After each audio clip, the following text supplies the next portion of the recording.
Put everything in the truck, circle the wagons, and get ready for the fight of your life. The Chiefs are looking for that repeat, and they're ready to go. Welcome in. It is Friday Night Live here on RGR Football. Nice to see you. I'm Ryan Tracy, the founder over here, as well as a number of other spots. We'll talk about some of those coming up. We want to get you ready, so we're changing things around. I'm going to go live right now with you guys tonight. I'm going to answer a bunch of your questions.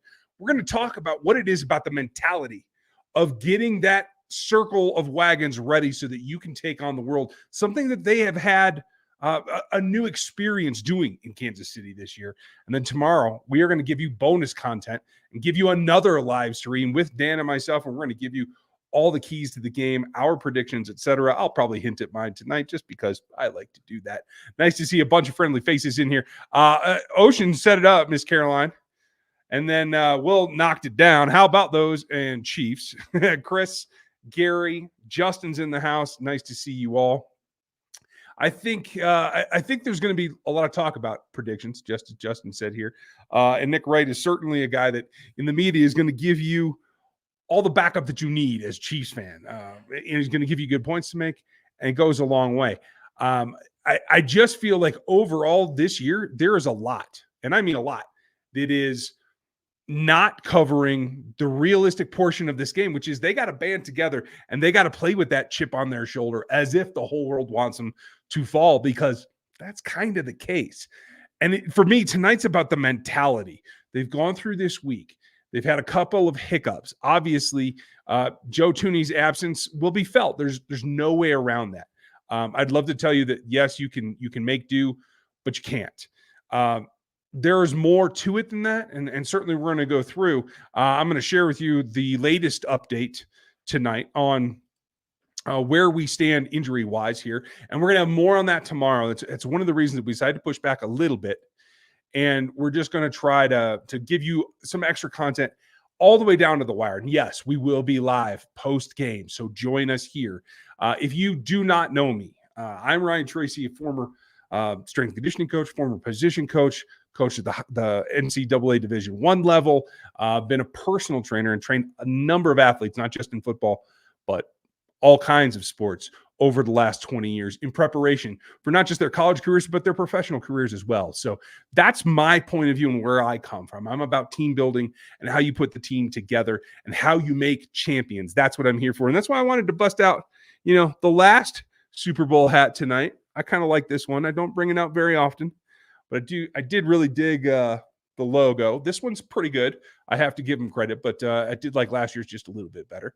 And if you're not familiar with us, go ahead and click the sub right now, because you're going to get plenty of information. We run down the film, we run down the stats, all the analytics. We cover the draft like nobody else in Chiefs Kingdom. Quite frankly, we will have you covered whether you're a Chiefs fan or not. But this channel, unlike NFL33.com, which is my other big outlet for NFL-wide stuff, this is all about this team. Not just these Chiefs, but this team right now as it stands. And it's unique, and it's different than it's been any other year. So I want to take a little bit of time to step back and enjoy that fact, and that they've embraced who they are and how they have to play.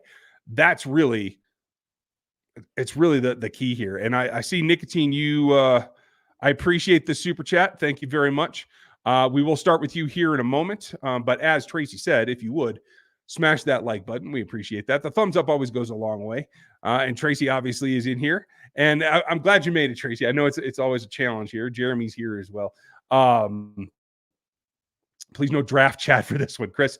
I'll try to keep it faced on this game. We're 48 hours out, so we'll keep it focused on here. And I appreciate that. Nicotine, we're going to get to you in just a moment. But for those of you that want to support the channel, I very much appreciate that. You can get the Rogue Nation stuff. If you join at the rookie level above in the memberships, you get into Rogue Nation. And that is our set-aside Discord just for our hardcore members. And we would love to see more of you in there. We appreciate you. If you're new to this channel completely, my partner, Dan Harms, does a lot of film breakdowns. I do some as we go through. Quite frankly, the time is the factor for me. If you've seen any of my film work in the past, you know what you're getting into. And I try to keep it nice and short and sweet. But there's a lot of ground to cover. So before we get into the questions, and we'll get cruising there in a minute, I do want to go over and share with you guys, the latest information that we have. And that is that this is the designation. A couple of guys have been designated as out. One being Joe Thuney. He will not play. We told you that last night. It was a 99%er. Well, now it's accomplished, and now it's full. Let me see if I can zoom that. Hopefully make that more legible. So Joe Thuney out. Jerick McKinnon is questionable. I've zoomed too far. Apologies. Not a big surprise there. The fact that they're going to activate him, having a questionable designation means that they are more than likely to activate him tomorrow, day before the game. The Chiefs have been doing that quite a bit this season, a little bit last season, where they wait until the day before the ball game to actually do the activations. I think we will see him at this point. Questionable or not, we're going to find out. But the nice thing is everything else. Richie James, Chris Jones, Sky Moore, 100%. Isiah, 100%. Rasheed. I know there was a hiccup yesterday. I know everybody started to freak out a little bit. I saw some of the repost sites and the aggregators start writing silly headlines about Chiefs wide receiver injured at practice as though it's the end all be all. No, he got stepped on. It's all good. He's back. Rashee Rice is going to be fine. They did the walkthrough today. He's absolutely good. L'Jarius Sneed, same situation. And what's really interesting to me is that while Clyde was good and all those guys were good and everybody's non-designated, Prince Tagovailoa was good as well, but is still designated as out. So they're not bringing him back from IR. They don't feel that he's ready. That's what he means. And so that's the situation that they're in. On the other side, George Kittle is still, as of now, I haven't seen a designation, and clearly the Chiefs haven't updated it. Really interested. From what I see, he was limited again today. Oren Burks, same thing. Thomas is a guy that's going to play a lot for them, as is Eric Armstead. So keep an eye on those. We should get another update on them tomorrow. And Davis, I didn't expect him to be activated, so I can't say that that's much of a surprise for me, to tell you the truth. But it is good to know that it is not one team that is suffering here. It is both. And it's going to be fairly evenly split. So, Chris, I will try to stick to your plan here for this chat and try to stay out of the draft talk. So, Tracy, thanks for being here. Well, it wouldn't make much sense for me to talk into oblivion. So without you guys, I couldn't get it done. So appreciate you. Let's see. Glad that everybody likes the new crust, I guess. Okay, rock on. That's going to be good. Before we get going, got to pay the bills because we're going to do this again tomorrow, but I want you guys to have some fun with it. So this is probably, I can even do this view. I'll probably go over just as fine. Or maybe this guy. There we go. This is fun. Our friends over at Underdog Fantasy, which you can get involved in right now by using our code RGR at underdogfantasy.com. They've got a cool deal going for you. Not only will you get a 100% match on up to $100 on your first deposit match. So you open an account with our code RGR and you put $100 in, they're going to give you $100 as well. And you can use that on any of their games. You can get into the action that way. And it's a lot of fun, especially from Daily Fantasy Sports. This is kind of like the end all be all. This is what I dig. So we're going to do it tonight. We're going to do another one tomorrow. And they have a cool deal for you right now. This is basically a gimme. They are saying that, hey, come sign up with the code RGR, and we're going to give you a 1-yard win. So if Patrick throws for a single yard, you win. So super simple. You got that pick in there, makes one of your 5 picks in a standard entry set to go. And I love that fact. I'm going to reload this one more time because I don't think that this is seeing my location correctly. Things are going to vary whether you're in Missouri, whether you're here in Colorado, or whether you're in Kansas City. So I just want to go there. So that's already in on Patrick. But will he throw more than 1.5 passing touchdowns? Absolutely, I agree on that. Oh, but he's not going to let us do us both. So I'm going to keep. Okay, I get it. I'm going to keep the higher is what I'm going to do. And I'm going to take the free giveaway and try to add that back. Okay, fine. I get it. Can only do one. So there, you're in. So let's take a look at Brock Purdy. What do you think Purdy's going to do? I'd love to know what you guys think in the chat. So throw that in there. I am listing out the questions. Kurt, nice to see you. And, Mr. Green, I'm going to need you. I'm going to need you tomorrow to show me that brisket. That's what I'm going to need, because I'm not doing one. Between working and the actual game and all that stuff, I don't have time. So I'm not going to do one myself. I'm going to have to live vicariously through you. So if you could help me out just a wee bit, I would very, very much appreciate that. Let's see. This is probably the better way to do this. Okay, good. So we got Brock Purdy. I think he's going to do all right. I do think that they are going to get in the end zone a couple of times. I do think this is a tighter game. I'm calling this game tighter than most are. If you heard my prediction yesterday on Locked On Chiefs, it's close. As we get down to game time, I'm going to tweak it just a little bit, just as we get a little bit more information. Always going to do that. But I'm going to take him higher on 1.5 touchdowns. I'm going to say he does too. I think that that's within the realm of possibility. And then it comes down to, what are you doing next? He's got he's got a half receiving touchdown. Definitely going to take that, because in tonight's role, what I'm trying to do is take the things that I think are the most intriguing and honestly a little bit out there on the edge. So do I think he's going to get 92 rushing yards? Yes, it's close. So I'm not really going there. I want to go out on the edge and get that possible payoff. So I'm going up here. If I can get it to select, which it doesn't want to do for some reason. I'm trying to do that, but it's not working for me. So I'm going to go back down to Isiah. And for Isiah Pacheco, they're doing something similar. Half rush plus receiving touch. Do you think he's going to score? Super easy. I definitely do. And I'm going to have to redo this whole entry, because this is the problem right there, I believe. So, yes, there we go. That came through. And Isiah. I am definitely taking Isiah Pacheco to score. I think Isiah Pacheco might be the secret weapon in this game. I love the fact that they've had to double down on the running game. I love the fact that he's been able to roll with it and hasn't shown any lack of urgency. In fact, if you've been around the media universe, whether it's on Twitter or YouTube or whatever it is, you see a number of guys talking about him, about how hard he runs, and just the fact that, like, they don't understand it. It's a mystery to them how easily he gets up and continues to go and gets back in the action. And I think that's exactly what you're looking for on any of these guys. There we go. I think we are good to go there. It seems like it is. Okay. And then it brings us down, and I want to get down to Rashid, because Rashid's really the most interesting matchup to me, because I just don't know how they're going to try to play him. If you're smart, you're going to try to put your best cover guy on him, and that is going to be Charvarius Ward. But we know that they want to use him on Travis Kelce a little bit. I just don't know what the balance is going to be. And that's something that we're going to have to find, as we go through. Certainly quarter-ish, we'll know what their approximation is on that and whether they have to do it. Now, for Rashid, will he get 4 first downs? I think he's going to catch somewhere between 6 and 8 passes. So this reception total, I think, is a little bit iffy, and I'm riding that. Will 4 of them go for first downs?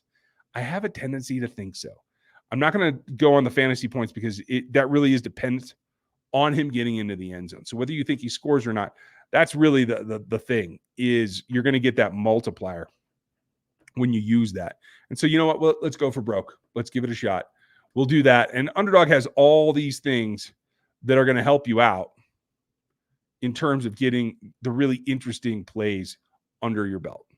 Let's see. I have a locked something here that we're going to have to take care of before we can roll on. That brings me to my guy, Travis. Travis has had such an up and down thing. 11 for 11, right?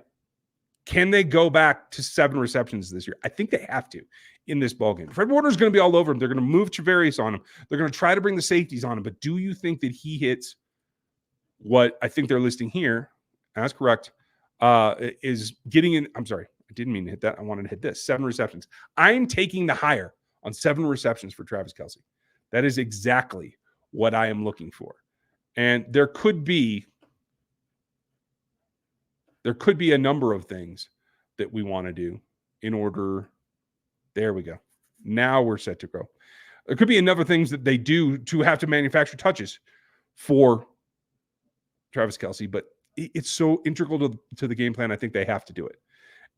And then the question is, who's going to be the X factor? Is it Debo? Is it Brandon Ayuk? You know they're going to put some points up.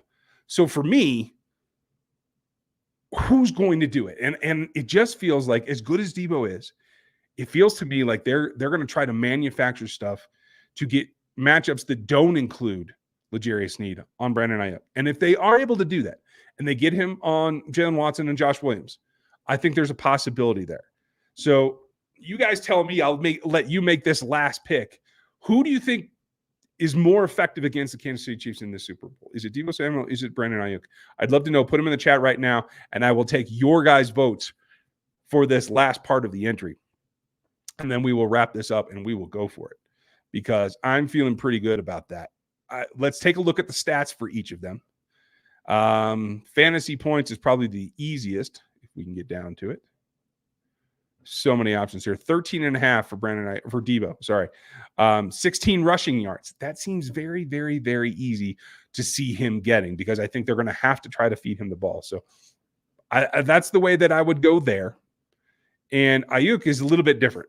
They're looking at 59.5 receiving yards. Does he score touchdown? 4.5 receptions or more. And the fantasy points comes in at 11. Do you think that happens? I want to know what you guys think. Who would you go for? Debo. Justin thinks that Sneed will lock down Ayuk. Okay, so that's 2 votes for Debo. Nice to see you, Brenda. Glad that you made it. Hope you're doing well. Debo seems to be in the lead. Any last thoughts on Debo versus Ayuk? Who does better against this Chiefs defense? Last call. Debo. FLDB agrees. Okay, so we are going with it as it is written for Debo to be in there. We have everything that we need, I believe, except we needed to unlock this in order to do this. There we go. Or not. So for some reason, I'm having a little bit of a hiccup here, but we're going to go with it. And that is going to be our entry. You can get into this and you can go through all these permutations. There's hundreds of them over on Underdog Fantasy. Help the folks that help us. We very much appreciate it. And there are a lot of legalese to Underdog Fantasy. So I'm not going to go through the whole concept like we usually do, but all these terms apply. It's RGR code on Underdog Fantasy. We're going to do another of these with Dan tomorrow, and we're going to see just how different we are. Tyler, thank you for pointing this out. I should have picked up on that. Maybe I can talk Dan into that tomorrow. We're going to give that a shot. Okay. If you guys want to get into the chat, if you have a question that you want answered, throw some question marks before it. If you definitely want an answer and I don't run out of time, put a super chat in and we will get right to it. We're going to start with the first one there in alphabetical or in chronological order. Justin was asking, what are your thoughts on the Comeback Player of the Year award? And why wasn't it Hamlin? He died, literally. You can't come back any more than that. And that is a fair point. I think it just comes down to the performance. Yes, he literally did come back and from the other world. But they didn't use him much. He was not on the field as much as you would hope. I think that's probably why he wasn't in. He might be the best comeback story of the year. But hey, I'm glad he's here. And you have a very good point, but I think it was just the performance on the field that didn't quite earn him that go. Jamie, thank you. Appreciate you for the super chat and always supporting the channel, as Justin and everyone else. Really appreciate you guys doing that. And it just helps us keep going. So Jamie's question, what scares you the most about the 49ers and what would be the answer to it? Here's the thing. The thing that scares me the most is that they get an offensive rhythm and that they're able to run and short pass and intermediate pass enough to sustain drives and keep Patrick and the offense off the field and put up points. If they are having, say in the first half, they have 2 or 3 8-minute drives, maybe they score 14, maybe 17 points. That's problematic for the Kansas City Chiefs because you're running out of possessions. Each possession has a maximum of 8 points you can score. You got to make the most of it every single time. So for me, it's about allowing them to hit a rhythm, Jamie. And in order to thwart that, you're going to have to play more man coverage. Now, Chiefs aren't afraid of playing man coverage. In fact, one of the teams that was operated best against this 49ers team this season was the Cleveland Browns. They ain't afraid of playing man either. So the formula is there, and it's kind of laid out. The concepts that you can use include some cover zero, certainly some cover one. You're going to have a cover two man look a number of times in this game. I hope that they don't go too far with that because it has been a staple over the years, and I think sometimes they get a little bit into a rut. But by playing man allows you to walk down into the body, or you stay in base and you have three linebackers on the field. Then you can attack the gaps. And I think that they're best, and they probably want to attack in the outside zone and try to get to the edges. But you have to be able to shore up the middle. You need pass rush and gap integrity in the middle in order to stop that. And that means linebackers. And it also feeds into the number one thing you can do. And Myles Garrett from the Cleveland Browns echoed this today, and I actually did tweet about it. The best way to interrupt what Brock Purdy is trying to do is to get pressure in his face as quickly as you can. And that means A-gap pressure. That means it's got to come from Mike Pennell. It's got to come from Turk Wharton when he's in there. Without Charles Omenihu side by side with Chris Jones, it's certainly going to have to be more on Chris Jones. But it also means the Spags is going to have to use more linebacker blitzes as well. And so that necessitates playing man on the outside that you can bring the extra bodies, clog up the middle, and attack the run game. So that's the answer that they're going to have to run down. Thank you, Jamie. I appreciate you. Let's see here. Oh, I think I jumped too far ahead. And sorry, I have to go back, Steve. I'm going to come back to you here. Jeffrey, who was the best Chiefs performance in the Super Bowl, a.k.a. the X Factor? That's a great one. I think it's in the end of the day, they're going to run as much as they can, but they are going to have to throw. Travis is going to be the primary. Rasheed's going to be the number two. So who steps up? The answer is going to be the X factor is Mahomes because he's got to deliver the ball to everyone. But I kind of feel like against this group and against this secondary, the guy that they're either going to fall asleep on or just has a bit of an axe to grind and will take advantage of it. It just feels to me like it's McColl. And that thing against the Bills and not getting over the end line, like it just feels to me like it's McColl. And I don't think Kadarius Toney's going to get a lot of run in this game. Maybe all this drama has been a total sideshow, and they're going to use Kadarius. Maybe not. It doesn't feel like they are, so I think it's probably McColl. And that's my long shot guess, Jeff. I appreciate you. Let's see.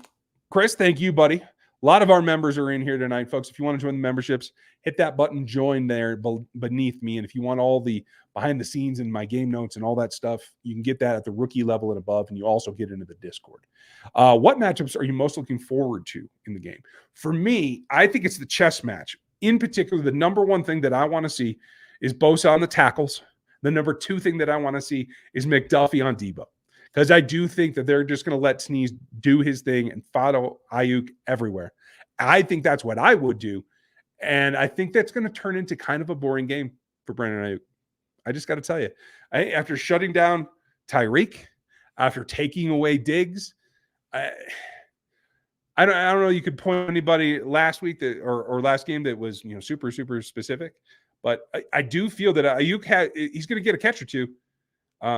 L'Jarius Sneed is in good shape on that one. So I'm most looking forward to McDuffie and Debo and where they go, how they choose to try to match up and they're going to try to scheme away Debo away from Trent McDuffie. That's going to be the real key. If they start doing that, we start getting looks where there isn't either McDuffie or Sneed on Debo, then you know that they're having success. And that's when we need to be worried.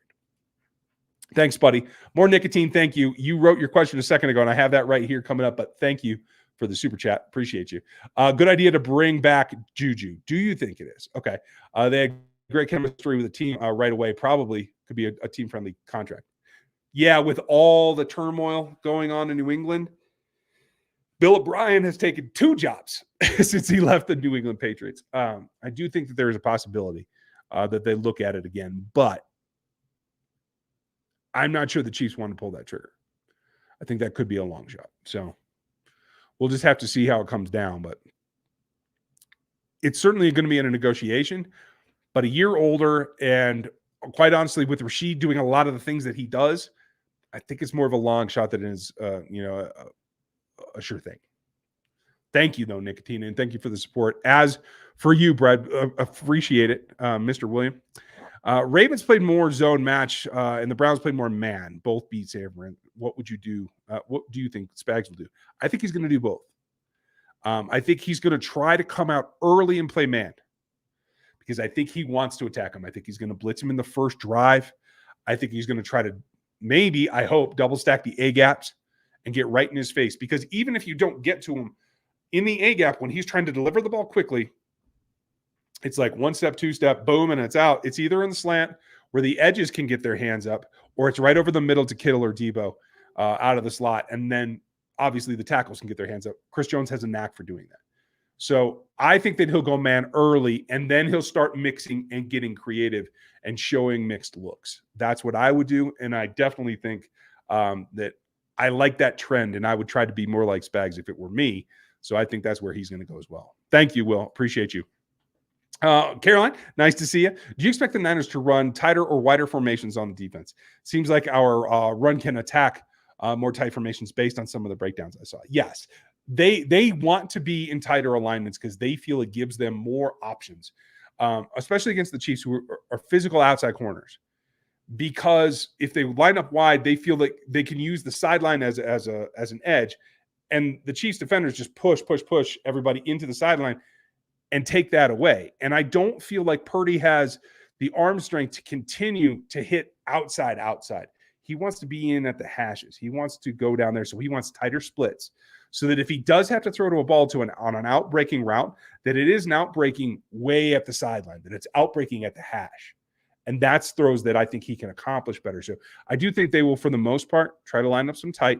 If they get creative, if they get desperate, then they might try to spread it out. And if they do that, then look for Debo and Ayuk to stack on the same side and work off of each other, and let Jennings kind of be the guy on the other side that tries to draw single coverage.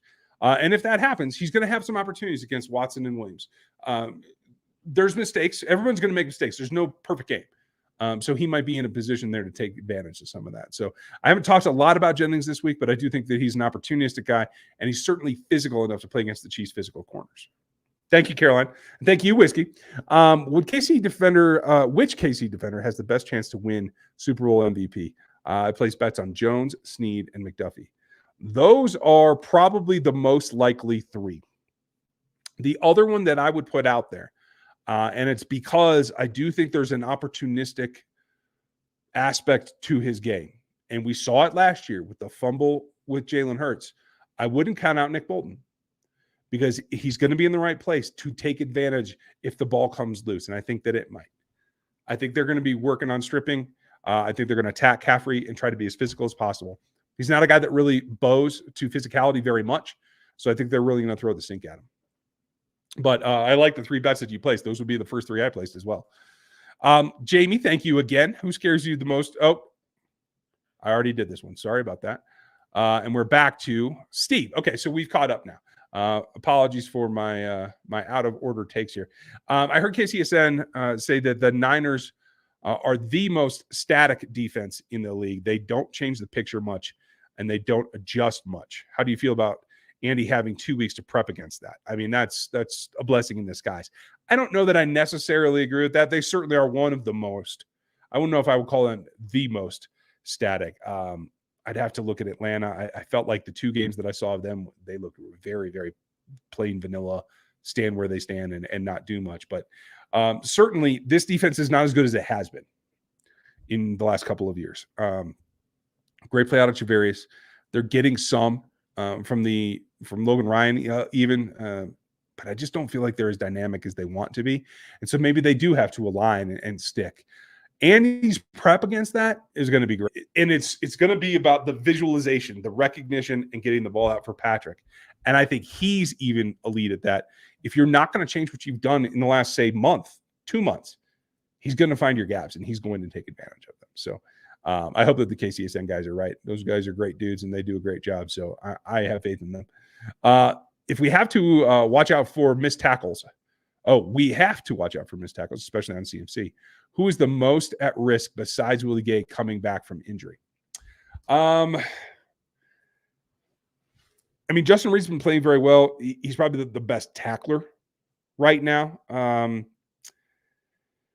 Most susceptible. Tranquil, solid. I think that McDuffie's been super solid.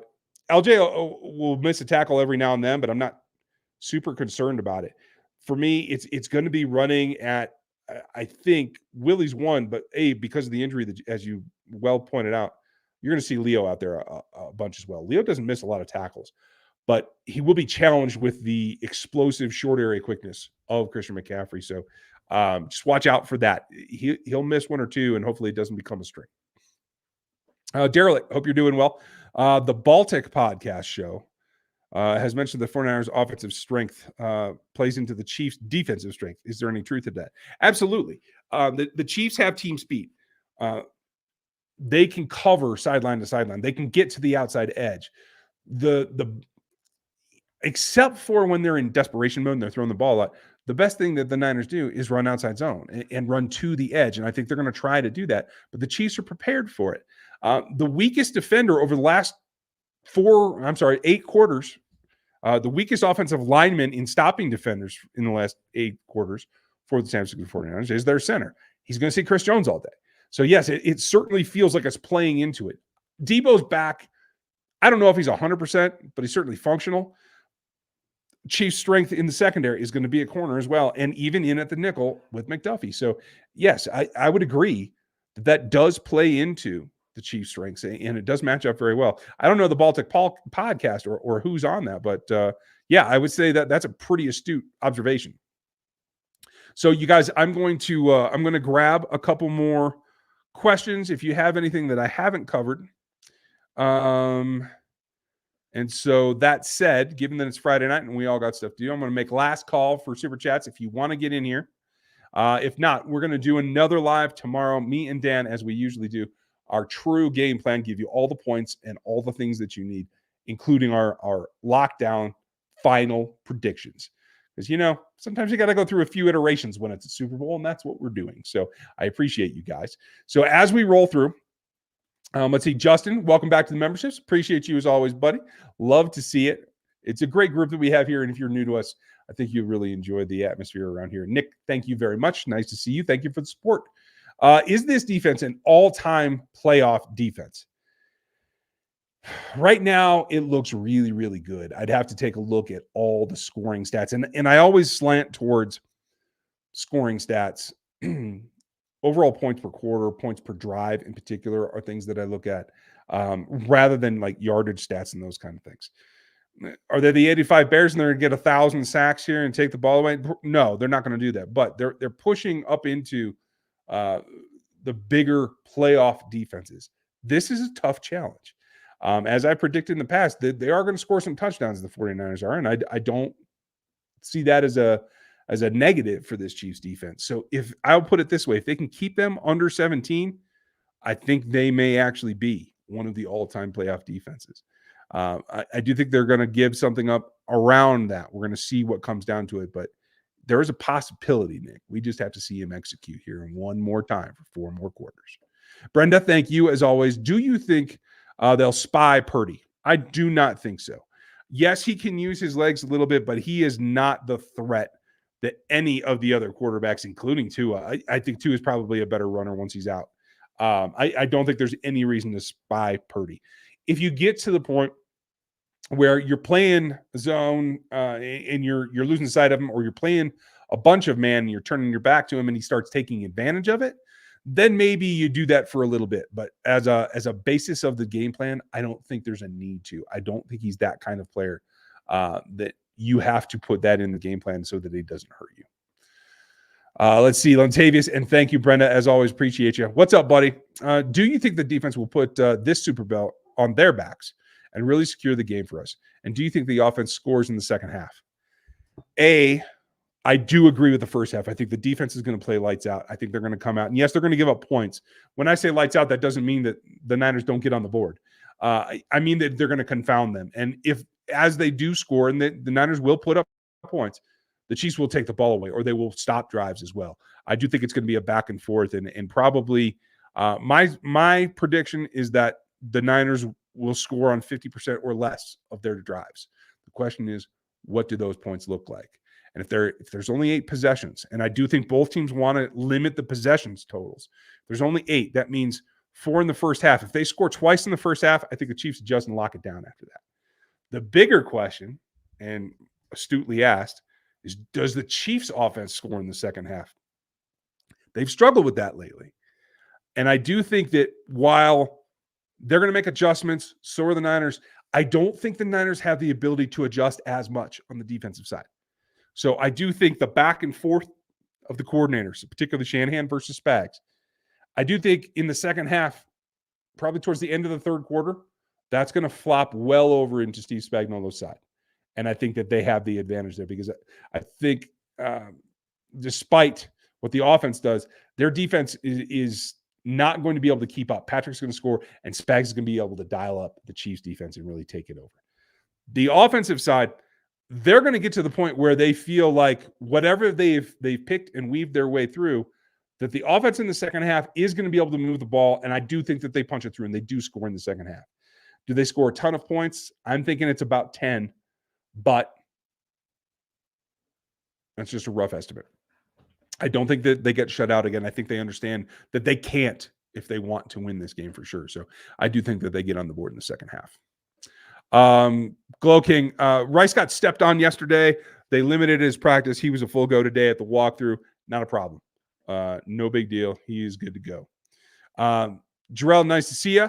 Which Chiefs Super Bowl opponent is tougher, Eagles or this year's Niners? Whew, that's a great question. I feel like, at least in the playoffs in particular, I think the Eagles defense last year played better than this Niners defense has. Allowing the Detroit Lions to get so far out in front of you, honestly, was inexcusable for this defense and the caliber that it is. So I'm a little surprised by it. And I would say that the combination of weapons in Philly last year was not as good as this combination of weapons, but the quarterback play sent them over the top. And honestly, the QB sneak play that is almost unstoppable sent them over the top. So as an offense, despite having what I think are better players in San Francisco this year than what they had overall at the skill positions in Philly last year, I do think the offense overall was better from Philly. Great question. We're going to wrap it up with Gary. Last call. Make sure I didn't miss any. Appreciate that. And I like shirt ideas, Cody. CJ, LJ, WW22. I like it. Always have fun with the bonuses. It's the best that we can do for you, Tracy, and thank you. And Jesus, thank you. I hope that you're going to have a blast. I think we all will. We're going to give you one more stream tomorrow, so look out for that. I'm not sure the timing yet, so just keep an eye on your notifications. And if you're not subbed to the channel, you don't have the notifications turned on yet, folks, go ahead and do that now, because I can't lock down a time yet. We're going to have to play it by ear with our families. So back to Gary's question. We'll wrap up the show. How do you feel Snead will do on Sunday? I feel, honestly, really, really confident in L'Jarius Snead. Sadly so, because I think his performance in this coming Super Bowl will be just as it has been through this whole playoff run. He'll give up a play or two. And Ayuk certainly has the ability to take a play where L'Jarius loses to him and turn that into a score. That's for sure. That will tarnish it a little bit more, but I don't think that you're going to see L'Jarius getting ragdolled or getting taken for rides. I just don't see it.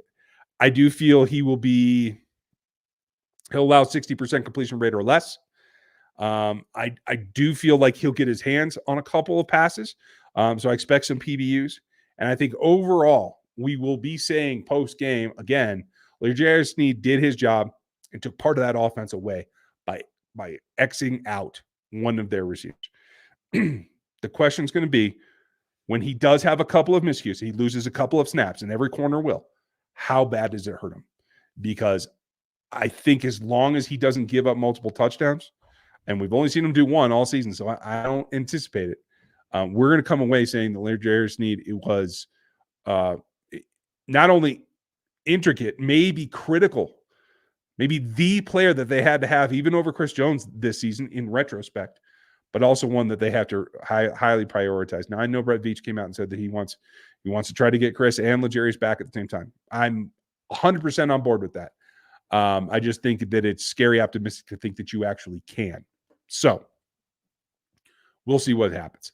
I really do feel like this is going to be a back-to-back, and that's what I'm looking for. It's just how much of the battle. If they show up early and they take the lead, you put the Niners playing from behind, and I'm comfortable. I know that they just came back on the Lions. I think they came back on the Packers as well. I don't care. You ain't coming back on this defense. Not like that. And not when Mahomes can just dial stuff up, because he will bait. He will get Charvarius Ward. Charvarius Ward has been playing very well, all pro level. Absolutely. Mahomes knows him. Mahomes will take advantage of him. I guarantee that. Appreciate you. Appreciate you, Caroline. And all of you guys. Much love. Thank you, Chris. I love the lifelongers that are always here. And so we try to give you an honest assessment of what to like, what to not like, what to be concerned about. So appreciate you. Tracy, we'll see you tomorrow. We'll see all of you tomorrow. I appreciate you guys being here, including some of our friends and mods and guys that help a lot. Frankie and Stevie Keys pretty much run Rogue Nation over on Discord. You guys want to get in that. It's a great community. And obviously Gary's here locking stuff down for us. I appreciate you guys. We're going to have a great day tomorrow. I'm going to be in the middle of a snowstorm, so that should be entertaining.